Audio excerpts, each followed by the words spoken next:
नमस्कार मित्रांनो, माझ्या यूट्यूब चॅनलमध्ये तुमचं सर्वांचं पुन्हा एकदा मनापासून सहर्ष स्वागत।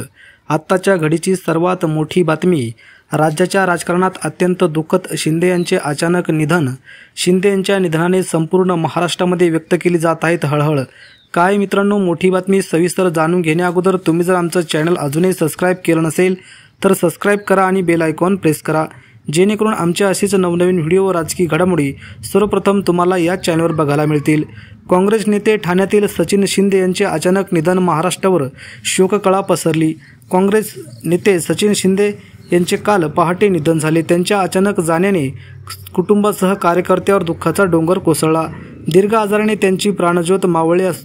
आपण देखील मित्रांनो त्यांना आपल्या चॅनलच्या माध्यमातून भावपूर्ण श्रद्धांजली अर्पित करूया आणि तुम्ही सुद्धा कमेंटच्या माध्यमातून भावपूर्ण श्रद्धांजली अर्पित करू शकता। काँग्रेस पक्षाचे आंदोलन असो किंवा मेळावा, त्यांचा सक्रिय सहभाग होता। हे ठाणे जिल्हा काँग्रेस प्रवक्ते होते। स्थानिक प्रश्नावरून ते विरोधकांना नेहमीच घेरण्याचे काम करत असे। त्यांच्यावर ठाण्यातील वैकुंठ स्मशानभूमीत अंत्यसंस्कार झाले। मित्रांनो, आपण देखील कमेंटमध्ये त्यांना भावपूर्ण श्रद्धांजली अर्पित करू शकता। ठाण्यातील काँग्रेस नेते सचिन शिंदे यांचे दीर्घ आजाराने निधन झाले असले आहेत। मित्रांनो, असेच नवनवीन राजकीय घडामोडी पाहण्यासाठी आमच्या चॅनलला आत्ताच सबस्क्राइब करा। धन्यवाद। जय महाराष्ट्र।